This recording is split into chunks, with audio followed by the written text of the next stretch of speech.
Hi, I'm George. Growing up in a family with more zeros in their bank account than you'd find at a blockbuster premiere, you'd think my life was all about private jets and champagne. Not quite. While my siblings, Nancy and Mia, got trust funds and luxury cars before they could even drive, I got the family mantra. Work harder, George. Achieve on your own merit. My dad would say, his voice echoing through our mansion like a motivational seminar. My mom, always dressed in designer from head to toe, would nod, her diamond earrings glinting as she added, "It builds character, dear." But one crisp fall evening, everything changed. I overheard a conversation behind the gilded doors of my father's study. Words like debt and bankruptcy floated out like ghosts. My mom's usually calm and composed voice trembled. "What are we going to do?" "We'll figure it out," Dad replied, his tone grave. "But don't tell the kids, especially not George." Nancy and Mia were shielded, cushioned by their trust funds. Me, I was on my own. Fueled by betrayal and determination, I decided to dig deeper. If my parents thought they could hide this colossal mess while pretending everything was perfect, they were dead wrong. It was time to expose the lie.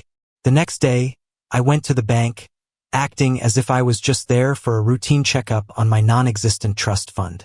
The manager, Mr. Thompson, had always had a soft spot for our family, but this time, I needed more than pleasantries. "Hey, Mr. Thompson, how's the family?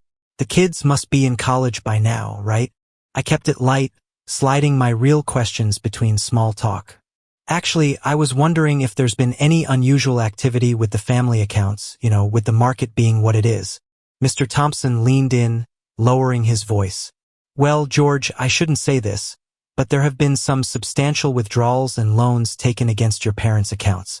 Times are tough all around." Bingo. That was the first crack in their carefully constructed facade. Later, I overheard a heated phone call between my mom and someone who was definitely not a friend. "We need to consolidate everything.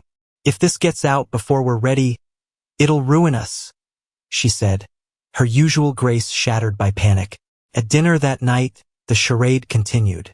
Nancy was bragging about some extravagant purchase, and Mia was planning yet another overseas trip. "Must be nice," I muttered under my breath. "What was that, George?" Nancy glanced up, fork halfway to her mouth. "Oh, nothing," I replied with a forced smile. "Just glad to see everyone's doing so well. Wish we could all share in that stability." My parents exchanged quick glances. "George, we're proud of how independent you are," Dad said, his voice firm but hollow. "Yeah, independence is great," I shot back. "But a little support wouldn't hurt." I kept my cards close for now, but the game had already begun, and I wasn't playing to lose. The family reunion was the perfect setting for my revelation. The room was filled with laughter, clinking glasses, and superficial cheer. During the toast, I seized my moment. "To family," I began, my voice steady. "To the ties that bind us and the truths that define us." Everyone cheered, raising their glasses, but I wasn't finished. "And to the hard truths, like the fact that while some of us have been given every advantage, the rest of us are standing on a sinking ship." Silence.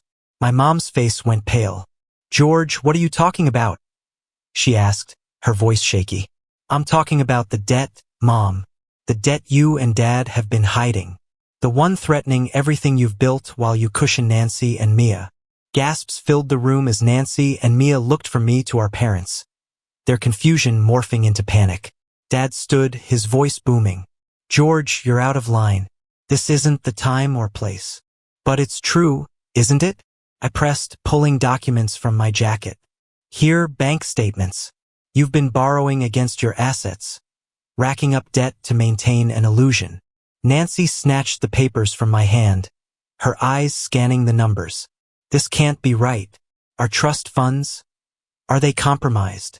"Yes," I confirmed, locking eyes with her. "Mia's too. All to keep up appearances." Mia stood, anger flashing across her face. "You knew about this and just watched us spend? What kind of brother does that make you? The kind who wants to wake you up?" I shot back. "We're all in this mess together because of the decisions they made," I said, gesturing toward our parents. Not me. The confrontation spiraled as accusations flew. Mom and Dad scrambled to calm the storm, insisting on private discussions, but the damage was done. Trust, the foundation of our family, was now as hollow as the bank accounts they drained. As the evening descended into chaos, with siblings and parents at odds, I stepped back. The truth was out, the fantasy shattered, and the real family reunion had just begun. In the days that followed, the cold silence from my family was deafening. I was now the pariah, the whistleblower who dared to pull the mask off the facade we'd lived under for so long. I left the house and started fresh, leaning on a few supportive friends. One day, I got a text from Nancy, the first contact since the fallout. "You've destroyed this family.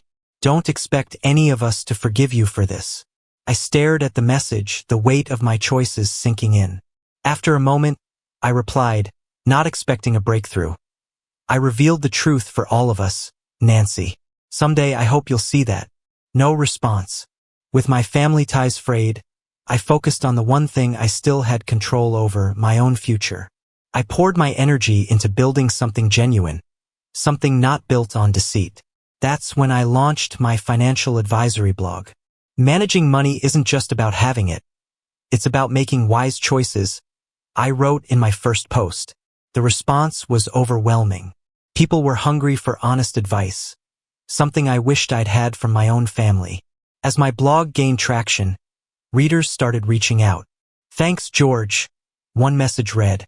"Your advice on debt management helped me get back on my feet. How did you learn so much about this?" I replied, sharing bits of my story without revealing too much. "Life taught me the hard way. Glad I could help." Another message came from a woman named Amanda Reed. "Your posts about financial independence are inspiring. It's tough going alone, isn't it?" "It is, Amanda," I wrote back, "but it's worth it. Building something that's truly yours can never be taken away." Strangers I'd never met felt closer to me than my own family. As the months went on, my blog became more than just a website. It became a community. People from all walks of life shared their financial struggles and triumphs, a stark contrast to the hollow success my family had paraded around for years. One evening, I hosted a webinar called Truth in Finances. Hundreds of people logged in to hear me speak. "You have to face the hard truths," I told them. "Just like in life, you can't ignore the debt hiding under the rug. It's better to face it head-on, restructure, and move forward." The applause from the virtual crowd was real, genuine validation and respect, the kind of recognition money could never buy. Despite the strain with my family, my efforts and honesty had paid off. Living apart from their wealth and influence, here's a rewritten version of the text. I hadn't just survived, I had thrived. As I closed my laptop that night, the loneliness felt a little less sharp. The path I had chosen was mine alone, but it was paved with genuine connections and real achievements.